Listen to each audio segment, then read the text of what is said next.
Welcome back to Superhero Explained. Today we are covering Absolute Superman number 20, and this issue puts Superman in the middle of one very simple argument.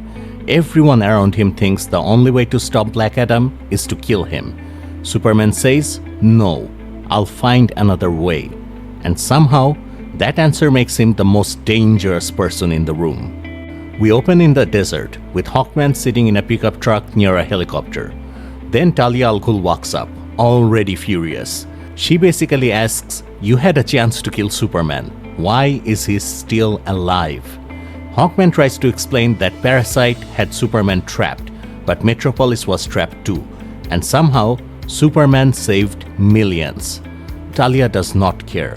She paid for a dead Superman, not a moral explanation. A Peacemaker soldier drops a bag of cash on the truck, and Talia says she wants Superman buried next to Oliver Queen and all the others she has already forgotten. But Hawkman looks at the money and thinks, "I haven't forgotten." So right away, you know this is not just another job anymore. Then we see Hawkman at the Metropolis Natural History Museum, carrying that same bag of money. He says an archaeologist's job is to remember, and he remembers everything. The people who sold out, the people who didn't, every dirty dollar he took from monsters like the Al Ghuls. For 80 years, he told himself that surviving meant getting dirty. But now, that excuse is starting to rot. So he drops the cash into the donation box. Not a full redemption, but definitely a break from Talia. Now we jump back to the beach, where Superman, Steel, Black Adam, and Hawkman are all standing off.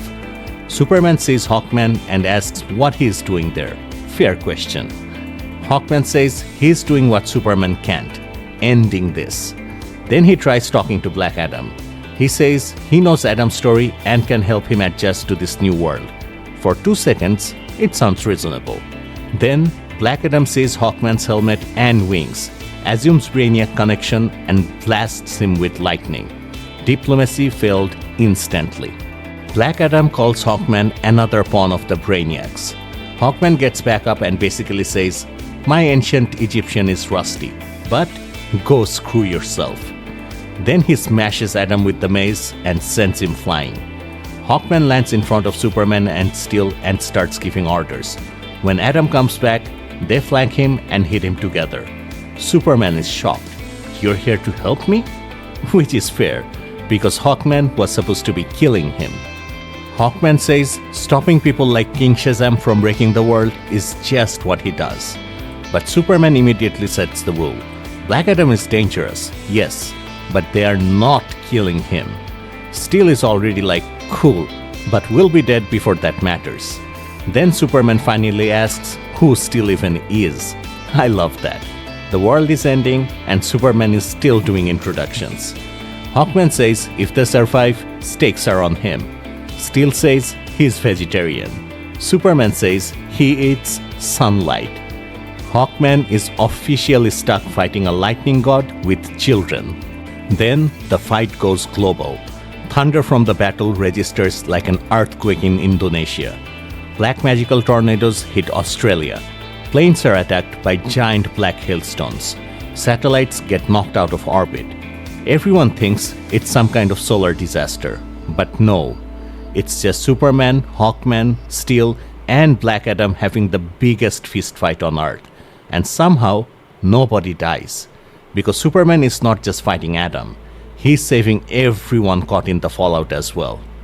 Up close, Hawkman is getting destroyed. Thrown through mountains. Blasted with lightning. Hit until he can barely think. He keeps swinging even after both arms break. Steel is brave too. But he is just a man trying to wrestle a storm. Superman is different. He keeps taking impossible hits and getting back up.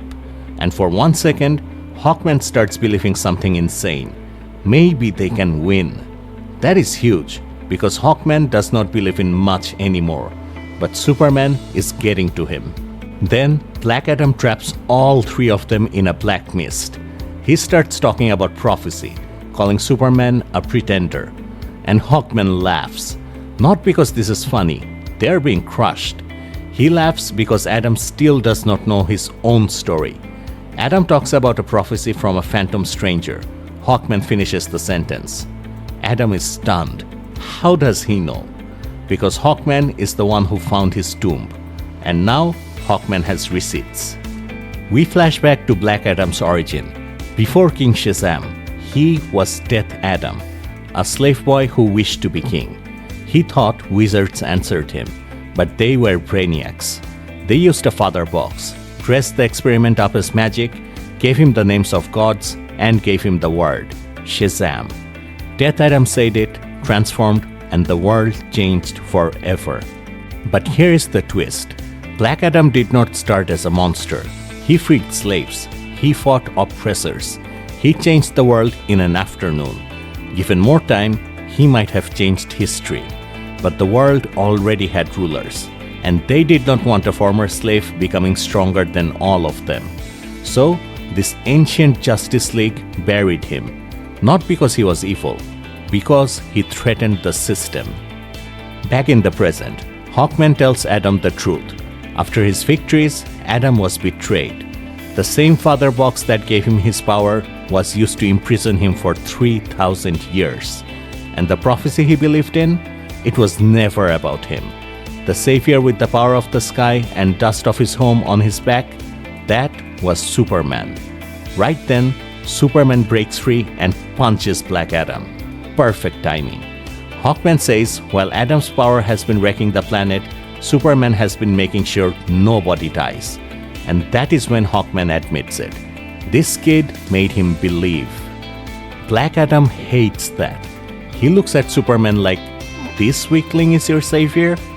Then he creates a spear of lightning and drives it through Superman's shoulder. Superman screams. Adam smiles like he has just proved hope is fake. But honestly, bad read, Adam. Very bad read. Suddenly, Superman's pet parasite jumps in and attacks Adam. For a second, it looks like an opening, but Adam starts resisting it. Hawkman sees the chance and goes for the kill shot. Superman rushes in to stop him, because he already said it. Nobody is killing Black Adam. Hawkman basically says, maybe you won't, I will. Then he knocks Superman away with the mace. Team Up officially becomes Team Argument. Superman uses his dust cape to stop Hawkman, then Steel hits Superman with his hammer, because now even Steel thinks Hawkman might be right. Maybe Mercy gets everyone killed here. But Superman tells Steel he can hear his heart, breathing, blood pressure, all of it. Steel says that cannot be true. Inside, he knows it is. Superman tells him, you are not a killer. Then he looks at Hawkman and says, but he is. Hawkman loses it. He gave up everything to help Superman, and now Superman is blocking him. Steel blasts off, done with both of them. Perfect time for the team to collapse. Then, Black Adam tears the parasite apart and frees himself. Superman is horrified, because weird or not, Parasite was still his creature. And now, Adam stops holding back. He hits Superman so hard, it creates a thunderstorm. This is not a fight anymore. This is a beatdown. We cut to the Arctic, and everyone is wrecked. Superman still tries to get up and says he will stop Adam. Hawkman tells him he cannot win. Adam has had his power for 3,000 years. So Hawkman tells Superman to take the mace. In Superman's hands, it might smash a planet, or Black Adam's skull. Superman just says no. Then Steel offers his hammer, Viola. It is made of pure promethium and powered by a miniaturized neutron star. Very normal comic book weapon. Steel's point is simple. Sometimes you have to swing the hammer. Then we see flashes of Steel, Hawkman, and Adam all using violence in their own lives. And Superman just stares at the mace and the hammer. Everyone is telling him the same thing. Kill him. And Superman is still not buying it. Back in Metropolis, Lois is fighting Talia. Talia kicks her down and mocks her for getting soft. A piece of Superman's cape is on Lois's shoulder, trying to heal her, which is such a good detail. Even with Superman gone, part of him is still protecting people. Talia charges up the father box and says no Superboy is coming to save her. Lois tells her Superman saved Talia too. Then she tells Talia to shut up and fight. And suddenly, lightning crashes between them. Black Adam lands in front of them. The second he sees the father box, everything changes. He calls it father because this thing made him, buried him, and stole 3,000 years from him. The father box attacks him. Adam fights back, screaming that he will not be buried again. He tries to destroy it. But before he can, Superman's red cape appears and pulls him away. Absolute Superman has caught up to Black Adam. The cape drags Black Adam into space and dumps him on the moon. Adam crashes down and tries to get up. Then Superman arrives and calmly explains the problem. This is the moon. No oxygen. Adam still has air in his lungs, but he needs to save it, because he is going to need it. Then Superman hits him with Hawkman's mace and Steel's hammer at the same time. And there it is. He took the weapons, but not to kill Adam, to end the fight. Superman stands over Black Adam on the moon, mace in one hand, hammer in the other. His suit has turned into a spiked space armor, and he tells Adam this ends when he says the magic word. And that is the whole issue. Everyone keeps telling Superman he has to cross the line. Hawkman says the world is dirty. Steel says swing the hammer. Black Adam thinks power makes him destiny. But Superman finds another way. He uses force. He uses strategy. He uses the weapons. He even uses the moon. But he still refuses to become an executioner. That is why Superman wins. Not because he is willing to kill, because he finds a way not to. And that's it. If you enjoyed the video, please like and subscribe and comment your favorite moment down below. I'll see you next time on Superhero Explained.